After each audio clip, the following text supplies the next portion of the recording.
have an injury on my head, and have an injury on my neck. You can see, yeah. I've even an injury on my leg. Na mimi sikuwa nime, yeah. I had not I had not attacked anyone wakati nilikuja Bomas. Na hata kuna video evidence kwamba I didn't go in with anyone. Niliwachwa niingie peke yangu na mlinzi mmoja, hata ndio maana nilikuwa attacked. So ninazua vurugu namna gani? Wanasema kwamba nilisema maneno kufa makanga kufa dereva, ati hayo maneno yali incite wananchi kukakuwa na vurugu. Morara for president! We cannot be distracted from the real issue. Yeah.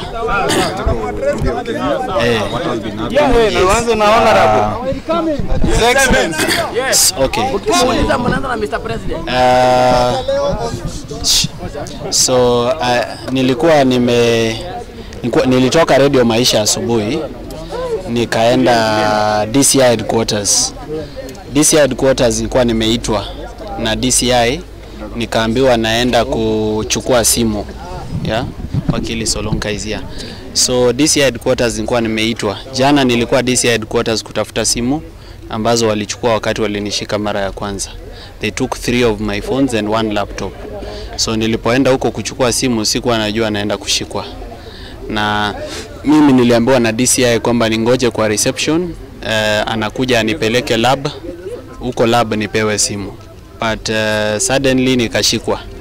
Niliposhikwa nimeletwa Lang'ata police station. Although sidhani mpango wao wa kwanza ilikuwa kunileta Lang'ata. It's just that my people waliwafuata haraka, so they decided they have to come to Lang'ata. So nilipofikishwa Lang'ata nimeambiwa kwamba makosa yangu ni kwamba nilizua vurugu Bomas of Kenya during public participation ya impeachment ya deputy president, of which everybody knows kwamba sio mimi nilizua vurugu. In fact, I'm the one who was injured. I have an injury on my head and I have an injury on my neck. You can see, yeah. I've even an injury on my leg.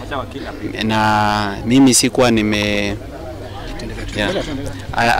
I had not attacked anyone wakati nilikuja Bomas. Na hata kuna video evidence kwamba I didn't go in with anyone. Niliwachwa niingie peke yangu na mlinzi mmoja, hata ndio maana nilikuwa attacked. So ninazua vurugu namna gani? Wanasema kwamba nilisema maneno kufa makanga kufa dereva, ati hayo maneno yali incite wananchi kukakuwa na vurugu. I didn't even speak at Bomas. I didn't even get an opportunity to speak. In fact, the reason hiyo vurugu ilizuka ni kwa sababu nilikatazwa kuongea. So it is trumped up charges by an administration that is hell bent on kuzima any criticism against the government. Mnaona hata mwenzangu rafiki yetu anaitwa Cornelius Rono, works for KANU. Pia yeye alishikwa akakuwa abducted jana jioni na mpaka sasa hatujajua hatima yake. So it's a government that does not appreciate free speech, and they don't appreciate criticism, and they don't care. But this is what I want to say.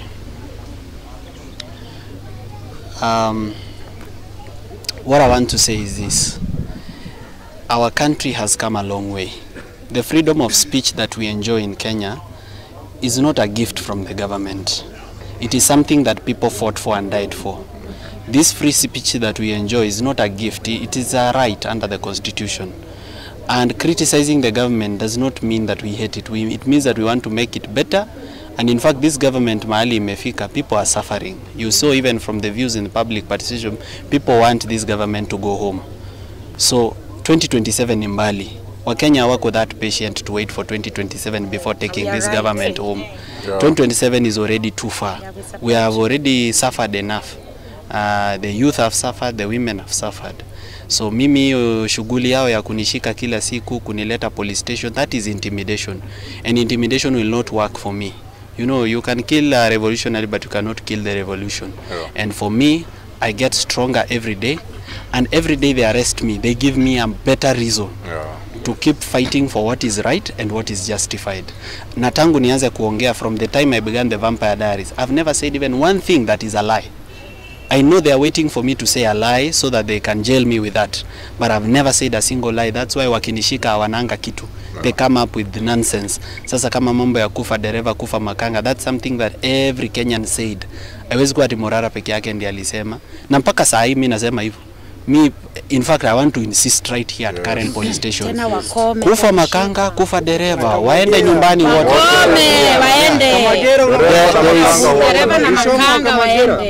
Between all this leadership has failed us, beginning from the National Assembly. They might have arrested me to divert attention from the impeachment that is going on in the National Assembly, but what they should know is that tuko rada yao sana. And we know that that impeachment is meant to distract us from the main issues. Ambazo ni Kenyans who are dying in hospital after shift because they cannot get treatment. There's a trumped up funding model. Ukulima imekufa. People are no longer making money from farming. Youths don't have jobs. Adani is busy being sold our airport. Yeah. And is being sold Ketrako. And they are spending 104 billion. There are so many problems in Kenya right now for them to keep taking us in circles and circles. Sisi tunasema hii government iende nyumbani yote, including the MPs that say they want to impeach Gachagua. Those MPs, all those charges that Gachagua is charged with, they've done it. If it is unjustified, if it is acquiring wealth in unjustified means, all those members of parliament have acquired wealth in unjustified means.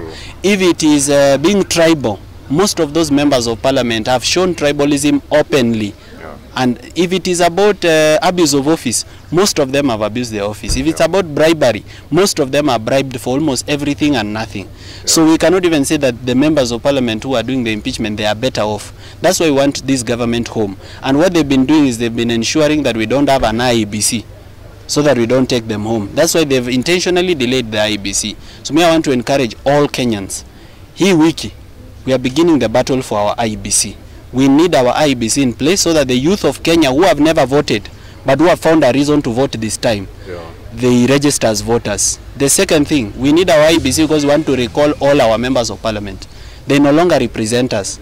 Kazi ya mjumbe ni kupeleka ujumbe parliament. Lakini sasa tuko na wajumbe ambao wao ndio wanatuletea ujumbe. They no longer represent our views. So for that reason, we need to take this government home together with the president, the deputy president, and the whole of parliament. And the only way to do that is we need our IEBC, and we are going to begin that journey this week. Hata kama watanishika, tutaifanya kutoka mahali nitakuwa nimeshikiwa. I want to really be grateful. I don't take this for granted, but I want to thank my lawyers, Cliff Ombeta, all right? They have really represented me well. And Wakili Solonka Pareno, and there's another lawyer, a lady, I don't know where she has gone, Wanja.